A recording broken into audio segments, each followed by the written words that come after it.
This is a Lamborghini Aventador SVJ. I am in Guangzhou, China today. A crazy V12 supercar. Look at those huge below black alloy wheels. The rims are massive. The tires have a very small sidewall. You can see the Michelin total performance branding on the tires, and behind the wheel, the red caliper, the green exterior, very aggressive look. Right in the middle, you have the Lamborghini logo. Now let's move to the rear of the car. You see the two exhaust, huge outlet, black plastic all around this area, large rear lights, massive rear spoiler, still plastic. When you look closely, you can see there isn't carbon fiber everywhere. A lot of surrounding material is plastic. Carbon fiber is expensive. So Lamborghini clearly hasn't used it on every single part of this car. Now look at this door handle. The shape is almost like a combination of rectangle and a triangle. You push it inside, pull the handle, the door goes straight up. Once again, black seat with the red lining. Red detail grid like Y-shaped design on the seat. Upper part of the dashboard is plastic. Underneath we have black sooty-like material, like a wool. Once you're sitting down, you have to pull the door button yourself. You don't find those new functions like you see in Yangwang U9. This is an older Lamborghini. Now let's get into the driver's area. You can see the carbon fiber around the steering wheel and the middle console only. When you look at the screen, the controls, they definitely feel old compared with the modern car. Now we have the power button, the electronic parking brake, we have the control for the transmission. On the left side of the steering wheel, we have the driving controls.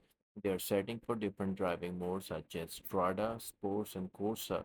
On the right side, we have the volume button and the voice button. Then there's right down here on the right, there's a plastic rotary controller for the wiper and their speed. And on the left side, we have the indicator and lighting controls. There's a lot of plastic here, and honestly, when you compare this cabin with modern cars, the technology and design looks quite old. Then you remember what is sitting behind you.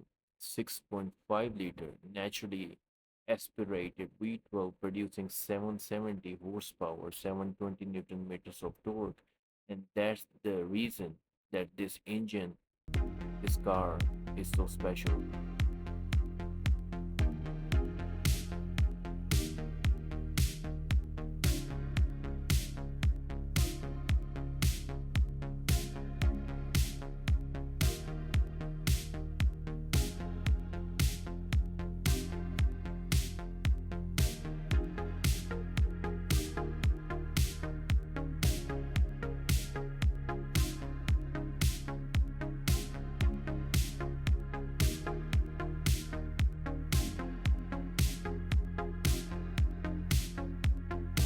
The driver's door, we have the lock and unlock button. We have the side mirror control, heated seat mirror function. Look closely at the material.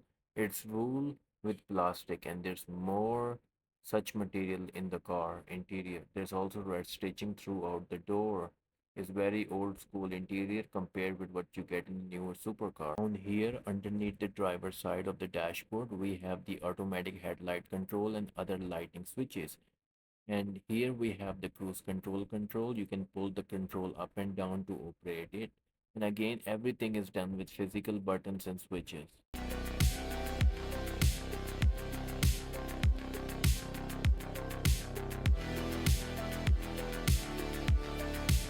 Now let's look at the middle section. The first thing you notice is the small screen. Compared with modern cars, this screen is extremely small. Then we have the window control, ESC off, hazard light, parking camera button, also another button for the car functions. Right side, we have the passenger window control. On the left side, we have other functions. We also have the climate control. We have the fan control, ventilation, cooling. The dial lets you adjust the temperature, move it towards the blue side, cool, to the red side, cold. Then down here we have the driving mode, Strada, Sports, Corsa. These modes let you change how the car behaves. Below that we have a red button and start button like a jet. Then we have the navigation information, car setup, menus, etc. In the middle of the rotary controller on the right side, we have radio, media, telephone, and other function. There are also the return and directional buttons. And surrounding all of this, you can see more of this old style carbon fiber trim. But overall, this There is still a lot of plastic inside this car. The screen is small, the control looks old, and compared with modern cars, the technology is definitely behind.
Now let's talk about the storage. Where are the cup holders?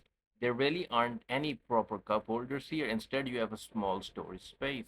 You do get USB A and C port, which is useful in the armrest, but overall the storage space is very limited. This is definitely not a car designed around practicality. Now let's look at the passenger side. You can see a lot of plastic on the dashboard. There's a little bit of leather with a Lamborghini name on it. Lamborghini. Some red stitching.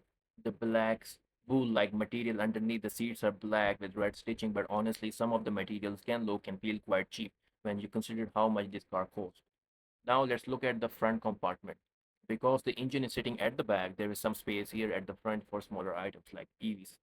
They have the similars in the front, they have some space. When we open both doors, you can really see the Lamborghini Aventador SVJ, both doors upwards. But this is where the things get interesting. Technology is changing. The automotive world. We are moving towards smaller engines that can produce more power, torque combined with hybrid system. Modern cars are offering more technology, more torque, more horsepower, and more luxury. This is the best of the past. We are living in the present, and the automotive world is moving forward. The car costs 3.8 million yuan. If you can afford this Lamborghini, you really want it, then why not go and buy it? Thanks for watching my review on Car Pursuit. I will see you in the next one.